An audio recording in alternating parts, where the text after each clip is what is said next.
Canal Ciências na Pandemia está no ar. Professora Daniele. Aula de hoje: a eletrostática. Olá, galera, seu canal Ciência na Pandemia está no ar, professora Daniele. Aula de hoje, eletrostática. Pessoal, é uma aula longa porque fala-se de todo um histórico. Eu fiz até um roteiro aqui para poder situar vocês, para que vocês compreendam esse lado histórico, tá? Para a explicação da eletrostática, né? Quando a gente fala em eletrostática, a gente está falando de eletricidade em si, né? Nós sabemos que os fenômenos elétricos do dia a dia sempre foram objeto de estudo pela humanidade, né? A curiosidade sempre existiu em estudar esses aspectos, né? Então, fenômenos da natureza, por exemplo, o trovão, né? O relâmpago, tudo isso era questionado e pesquisado, né? Então já havia interesse aí desde antes de Cristo, né, em relação a esses fenômenos da natureza. Então a humanidade começou a estudar a eletricidade. Então eu queria relatar o primeiro ponto aí da história da eletricidade, que foi com um filósofo, que é Tales de Mileto, lá no século 6 antes de Cristo, né? Ele pegou uma resina vegetal, né, que é chamado de âmbar. E ele pegou essa resina e esfregou com pele de lã, né, e também de animais. Ele observou nesse fenômeno, né, que podia atrair objetos leves, por exemplo, a palha, né. Então ele já ficou intrigado usando esse experimento, né. E daí ele já esse fenômeno que ele fez, né, que ele conseguiu executar, né, ele chamou do efeito do âmbar, né. Então desde aí começou-se a pensar na eletricidade, né? Também houve a intenção de estudar a matéria, né, naquele tempo. Achavam-se que a matéria era constituída de átomos, só que esse átomo significa que na frente em ciências é não, né? E o tomo seria indivisível. Eles diziam que existiam partículas indivisíveis, que eles deram o nome de átomo, né?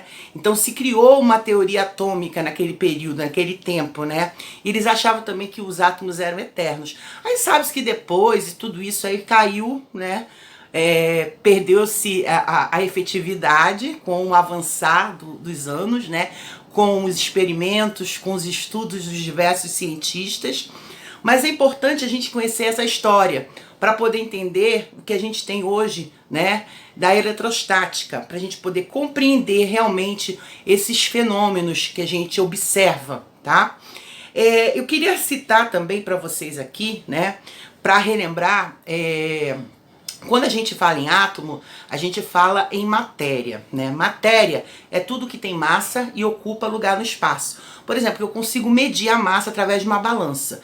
Então, um micro-organismo, um vento, uma poeira, qualquer coisa que eu consiga medir a massa, eu consigo chamar de sendo matéria. Sentimentos, por exemplo, não são considerados matéria. Por quê? Porque eu não consigo medir, né? E a matéria, né, ela é constituída e formada, né, por partículas minúsculas que a gente não enxerga, que são os átomos, né? Que é o grande objeto de estudo também aqui, que a gente vai citar daqui a pouco, né? Como realmente essa teoria atômica inicial, ela foi se transformando e foi se modificando, né? Então é muito importante a gente saber que esse estudo é essencial para tudo que nós temos hoje na química, na física, na biologia. Então é um histórico bem imenso, bem interessante.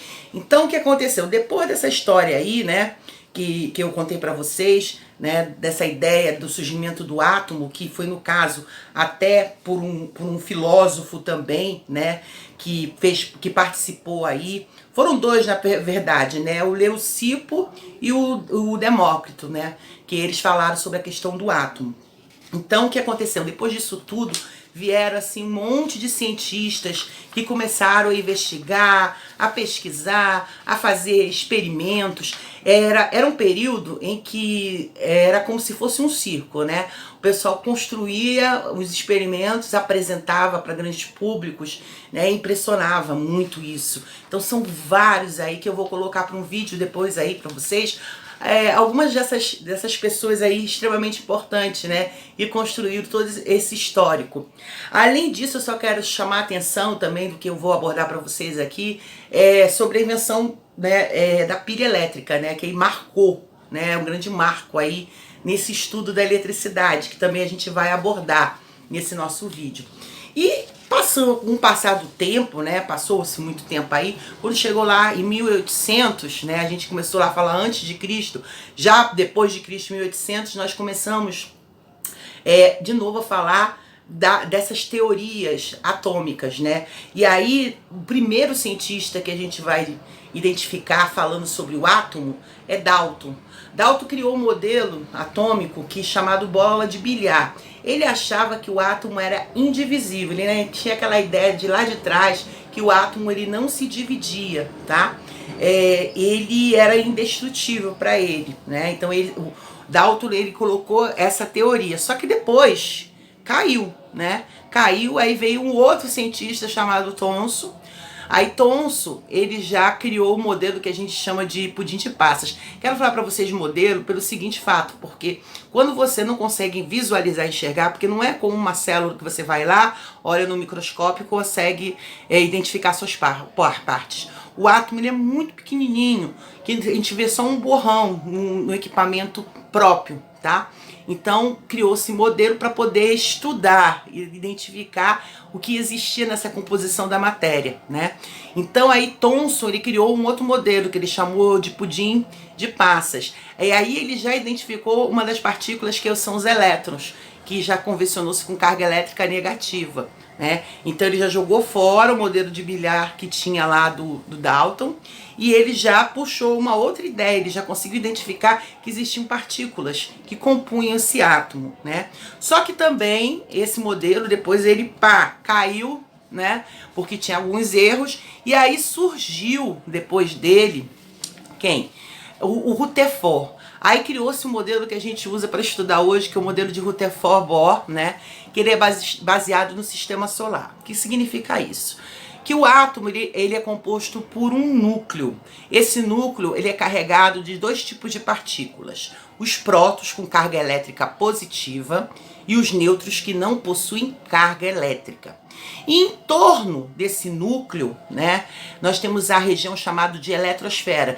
É como se fosse o sistema solar, o Sol no meio e os planetas girando em torno do Sol. Quem gira em torno desse Sol, desse núcleo, seriam os elétrons com carga elétrica negativa, né? Então ele criou esse modelo para poder explicar.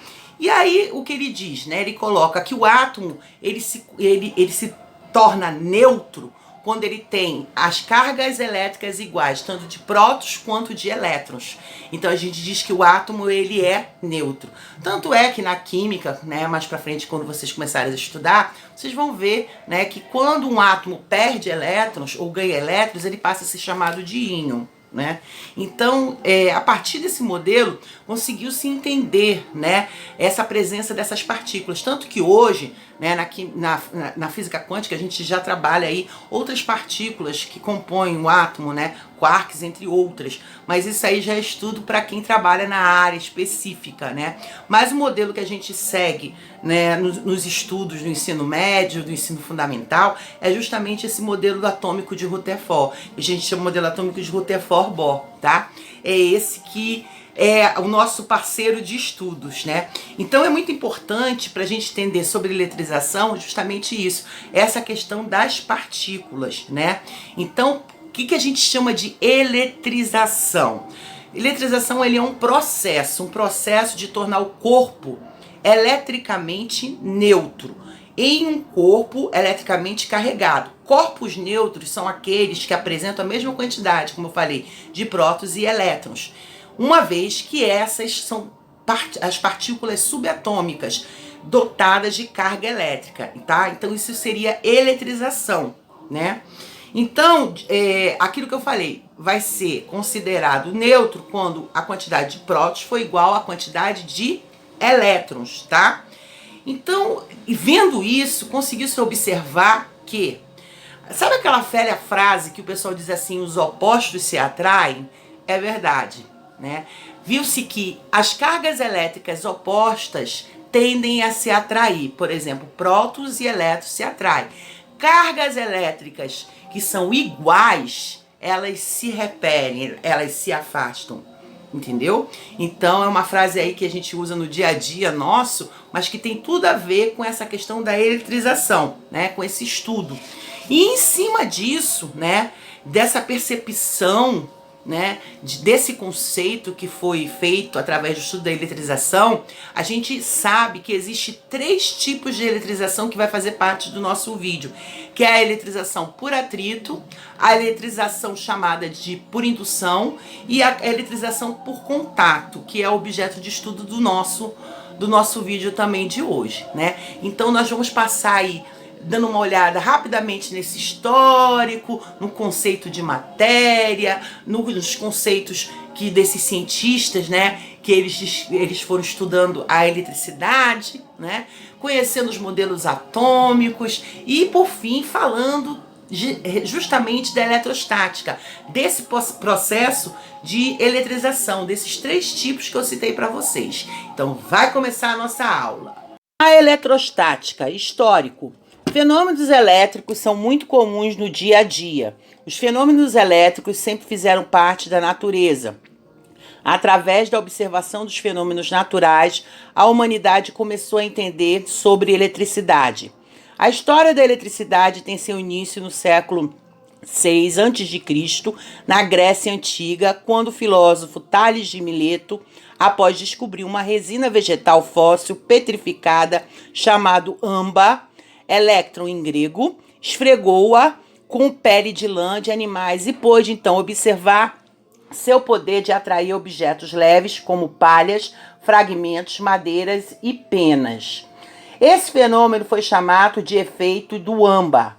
Outro modelo usado para explicar a constituição da matéria, com pouco destaque na época, foi apresentada por outros 2 filósofos gregos, Leucipo e seu discípulo Demócrito. A fama decorre do fato de ele ter sido o maior expoente da teoria atômica ou do atomismo. De acordo com essa teoria, tudo que existe é composto por elementos indivisíveis chamados átomos, do grego a, negação, e tomo, divisível, átomo indivisível. A palavra átomo vem do grego e significa algo que não pode ser cortado, pois se acreditava que átomos eram indivisíveis e a matéria era composta por essas minúsculas partículas elementares de várias formas e tamanhos. A prova disso seria a infinidade de substâncias existentes na natureza, cada uma delas em formatos e características diferentes. Segundo eles, cada substância possuía seu tipo de átomo e este variava de acordo com as propriedades da mesma. Por exemplo, uma substância no estado líquido teria átomos arredondados e no estado sólido se apresentaria como átomos pontiagudos. Acreditavam que os átomos eram eternos. É claro que esta concepção já foi ultrapassada. Hoje temos conhecimento de que os átomos não são indivisíveis e nem tampouco eternos. Porém, a filosofia atômica não ganhou destaque. Independentemente dos modelos sobre a constituição da matéria, as observações dos fenômenos elétricos continuaram em busca de explicações ao longo do tempo, mesmo sem êxito. Existia a motivação de que a eletricidade deveria estar relacionada a alguma propriedade da matéria. No final do século XVI, surgiram novos relatos sobre a eletricidade. William Gilbert, 1544 a 1603, foi um físico, pesquisador e médico inglês. Tornou-se importante por seus trabalhos sobre magnetismo e eletricidade. William Gilbert classificou como materiais elétricos todo todos aqueles que se podem eletrizar por fricção e materiais não elétricos, aqueles que não possuem essa propriedade. Classificou como materiais magnéticos os corpos que, como os ímãs, se atraem. Descobriu as afinidades e diferenças entre os corpos elétricos e corpos magnéticos. Descobriu que qualquer material pode se tornar elétrico, mas só os compostos de ferro permitem a magnetização.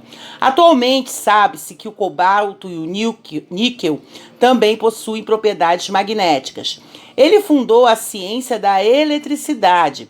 No século XVII, Otto von Guericke, físico e engenheiro alemão, nascido em 1602 e falecido em 1686, é conhecido por ter realizado a célebre experiência dos hemisférios de Madesburgo em 1654, pondo em evidência a ação da pressão atmosférica. Guericke imaginou a primeira máquina eletrostática, no qual o levou a propor uma explicação para os fenômenos dos relâmpagos. Em outro experimento, ele verificou que uma esfera de enxofre suspensa por um fio, depois de encostar-se à esfera do equipamento, passava a ser repelida. Com isso, ele constatou que a eletricidade podia passar de um corpo para o outro. Stephen Gray, 1666 a 1736, cientista inglês que dedicou a sua vida à astronomia e à física, especificamente na área da eletricidade, e realizou uma série de experimentos que levaram a conclusões inéditas para a época. Sua principal descoberta foi perceber que existem dois tipos de substâncias com propriedades elétricas muito distintas, hoje conhecidas como condutores e isolantes. A obra mostra que Gray foi o primeiro cientista da história a atribuir os metais e outros condutores a propriedade de atrair corpos leves colocados em suas proximidades, fenômeno que atualmente é conhecido como indução ou polarização elétrica.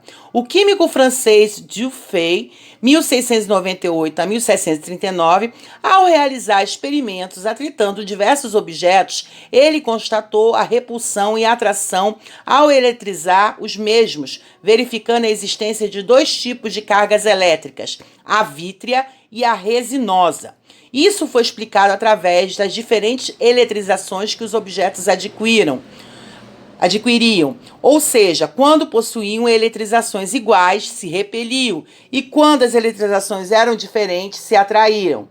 O primeiro dispositivo capaz de armazenar uma carga elétrica era o frasco de Leyden, inventado por um alemão, Ewald von Kleist, em 4 de novembro de 1745, ele fez a descoberta por acidente. Enquanto experimentava com a eletricidade, ele tocou seu gerador elétrico para um prego preso em um frasco de remédios pela cortiça. Mais tarde, ele recebeu um grande choque ao tocar o prego. Embora não entendesse como funcionasse, descobrira que o prego e o frasco eram capazes de armazenar temporariamente elétrons. Hoje, nós chamaríamos este dispositivo de um capacitor. Os capacitores são usados em todos os tipos de equipamentos eletrônicos. O abade Jean-Antoine Nollet, 19 de novembro de 1900 a 25 de abril de 1770, foi um clérigo e físico francês, responsável de um monastério, era conhecido como abade Nollet. Era particularmente interessado pelo novo campo da eletricidade que estudou com a ajuda de Charles Dufay e René-Antoine Rémy. Ele estudou a teoria sobre atração e repulsão elétrica, existência de um fluxo contínuo de matéria elétrica entre os corpos carregados. A teoria de Nollet obteve uma aceitação ampla até 1752, com a publicação da tradução das experiências e observações de Franklin sobre eletricidade. O argumento de Franklin eventualmente ganhou a teoria de Nollet, foi abandonada. Benjamin Franklin ficou muito conhecido por sua contribuição para a área da eletricidade e seu interesse por esse assunto foi despertado em 1746. Alguns locais falam que esse despertar aconteceu em 1743. Os estudos de Franklin conduziu na área da eletricidade foram diversos Ele concluiu que a energia elétrica tem uma carga negativa e positiva e estudou o armazenamento de eletricidade e sua condução por meio de objetos. A contribuição mais importante de Franklin foi a sua descoberta de que os raios são um fenômeno natural elétrico. Em 15 de junho de 1752, Franklin, aos 46 anos, fez um experimento com uma pipa durante a tempestade. Ele fez a pipa subir aos céus por meio de um fio de metal conectado a uma chave de metal. Ele conseguiu transferir a carga do fio de metal para uma garrafa de Leyden, um acumulador de carga elétrica, e concluiu que a carga dos raios era como qualquer carga elétrica comum. Depois desse experimento, ele desenvolveu para-raios, demonstrando que duas barras de metal conectadas ao solo poderia atrair os raios a conduzir a energia elétrica ao solo. Os estudos de Franklin renderam a ele prestígio internacional, sendo ele convidado a participar de uma prestigiada instituição inglesa voltada para o desenvolvimento científico, The Royal Society. Luigi Galvani, 1737 a 1798, foi um físico e médico italiano que investigou a natureza e os efeitos daquilo que ele concebeu como sendo a eletricidade no animal. As suas descobertas conduziram à criação da pilha voltaica, o tipo de bateria que tornou possível uma fonte constante de corrente elétrica. As suas anotações indicam que, desde 1780, a investigação sobre a eletricidade animal passou a ser o seu principal interesse. Em 1786, por exemplo, conseguiu a estimulação de músculos de sapos tocando nos seus nervos durante uma tempestade elétrica com uma tesoura. Galvani assegurou-se, através de novas experiências, que os tremores musculares eram de fato causados pela ação elétrica. Galvani publicou seus resultados em 1791 no seu ensaio De Viribus Electris Motu Musculari, comentário sobre o efeito da eletricidade no movimento muscular. Alessandro Giuseppe Antônio Anastácio Volta nasceu em 18 de fevereiro de 1745 na pequena cidade do Como, próxima de Milão, na Itália. A invenção que mais lhe trouxe créditos foi a pilha elétrica em 1800. Ele causou uma enorme agitação no mundo científico quando empilhou discos alternados de zinco e cobre, separando-os por pedaços de tecidos embebidos em solução de ácido sulfúrico. Esse aparelho, que produzia corrente elétrica sempre que um fio condutor era ligado aos discos de zinco e de cobre das extremidades, passou a ser chamado de pilha de volta. A partir daí, todos os aparelhos que produziam eletricidade por meio de processos químicos passaram a ser denominados pelos seguintes nomes: celas voltaicas, em homenagem à Volta, pilhas galvânicas, em homenagem a Luigi Galvani, ou simplesmente pilhas. John Dalton, químico por formação, nasceu no condado de Cumbria, na Inglaterra, em 1766 e faleceu na cidade de Manchester, em 1844. Sua vida foi destinada desde cedo à pesquisa científica e ao magistério, tanto que lecionou ou contribuiu para o desenvolvimento de diversas áreas do conhecimento. Seu maior legado como cientista, no entanto, foi o desenvolvimento da primeira teoria atômica, por meio de vários experimentos relacionados com a mistura de gases e do conhecimento dos trabalhos propostos por Lavoisier, que surgiu a teoria atômica de Dalton em 1808. A teoria atômica de Dalton foi baseada em experimentos, mas nenhum desses experimentos conseguiu revelar o átomo claramente. Por isso, Dalton denominava o átomo como a menor parte da matéria. A teoria de Dalton apresenta muito mais postulados do que comprovações. Veja algum deles. Os átomos são maciços e apresentam forma esférica, semelhantes a uma bola de bilhar. Os átomos são indivisíveis, os átomos são indestrutíveis. Dalton nomeou o seu modelo atômico de bola de bilhar e por isso passou a representar os átomos dos elementos conhecidos em sua época por meio de símbolos esféricos.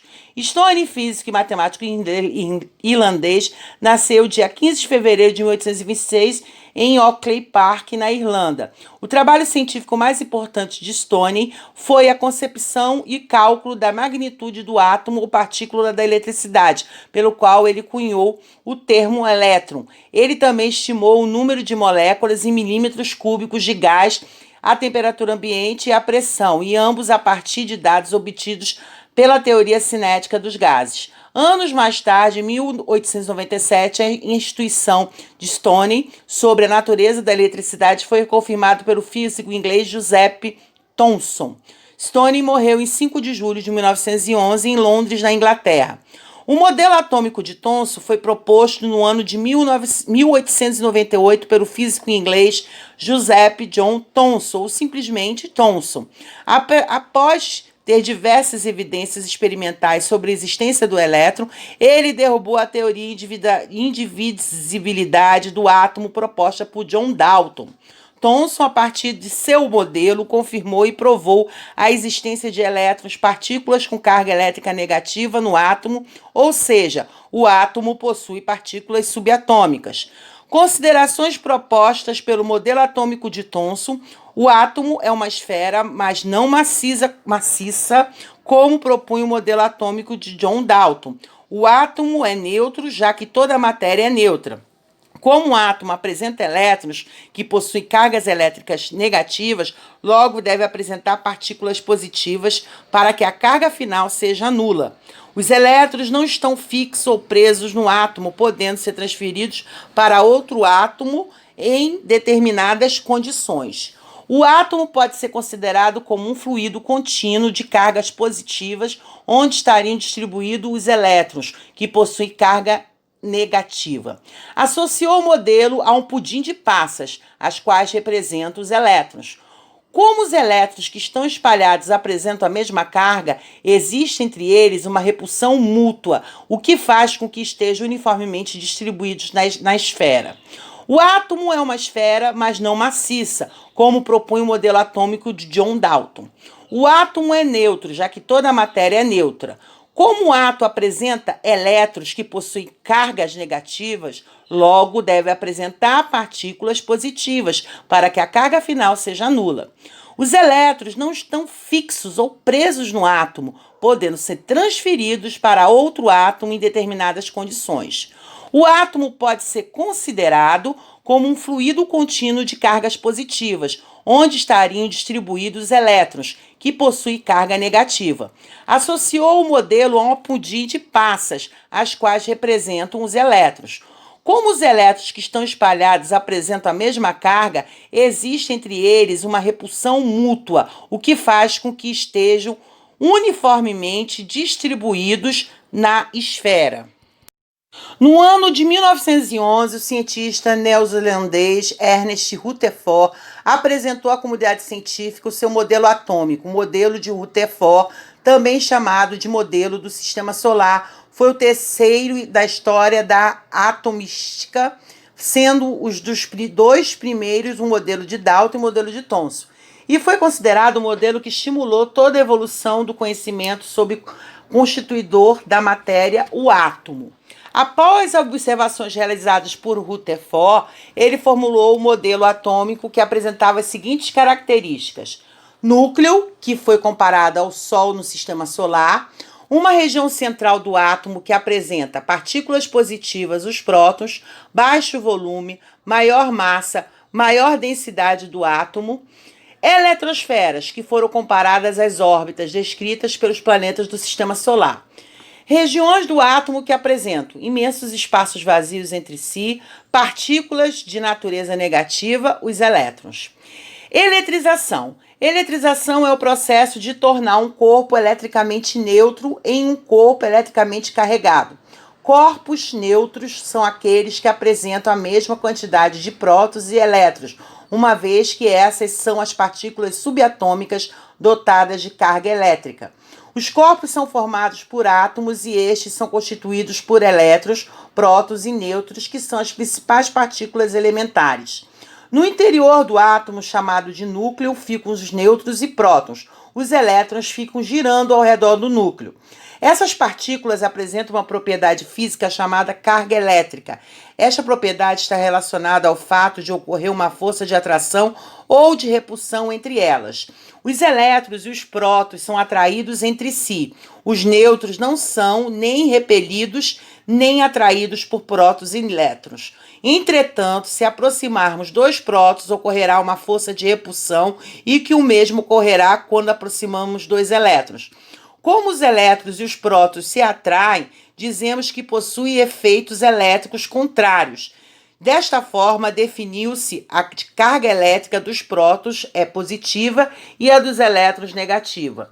Os nêutrons não apresentam efeitos elétricos, não possuem cargas. Dizemos que um corpo é neutro quando o número de prótons, carga elétrica positiva, é igual ao número de elétrons, carga elétrica negativa. Quando um corpo recebe ou perde elétrons, ele se torna eletrizado. Quando aproximamos dois corpos eletrizados com carga de sinais contrários, observamos que ocorre uma força de atração. Já quando os corpos possuem cargas de sinais iguais, eles se repelem. Note que a eletrização ocorre pela mudança do número de elétrons e não de prótons. Como estes estão localizados no núcleo do átomo, por processo de eletrização, não é possível mudar este número. Tipos de eletrização. Eletrização por atrito é o processo que cria uma diferença de potencial por atrito quando dois corpos de elementos iguais ou diferentes trocam elétrons ao serem atritados. Os elementos criarão uma diferença de potencial trocando elétrons, onde um corpo ganhará elétrons e o outro perderá, ou os dois ganharão e perderão elétrons que poderão ser trocados com meio, podendo de dois corpos ficar eletrizados ou somente um dos corpos ficar eletrizado, devido à característica da composição dos elementos. Quando um elemento tem capacidade de recuperar elétrons tão rápido quanto os doa. Eletrização por indução é um processo feito por indução eletromagnética, quando um corpo eletrizado, diferença de potencial, que chamamos de indutor, e outro corpo inicialmente neutro, que chamamos de induzido, tem um posicionamento de suas cargas elétricas alterado. Eletrização por contato é um processo capaz de eletrizar um corpo quando feito por contato, quando há uma diferença de potencial entre dois corpos e estes estão colocados em contato. Os elétrons tendem ao equilíbrio carregando o corpo com menos elétrons, carregado positivamente, podendo ocorrer o processo de anulação, quando as cargas se equilibram, o carregamento quando o corpo fica com mais elétrons, carregado negativamente. Ei, galera, obrigada pela participação de vocês. Espero que vocês tenham compreendido a nossa aula, tá? O canal Ciência na Pandemia agradece imensamente a participação de vocês. Continuo com o recado, fiquem na casa de vocês, se cuidem, se protejam, tá? Agora, final de ano, é muito importante manter essa proteção, tá bom? Nós estamos aí chegando na época da vacina, se Deus quiser. Então, se cuidem, se protejam. Amo todos vocês, tá? Coraçãozinho pra vocês. Desejo saúde, muita felicidade para todos vocês. Um grande beijo. Tchau, tchau.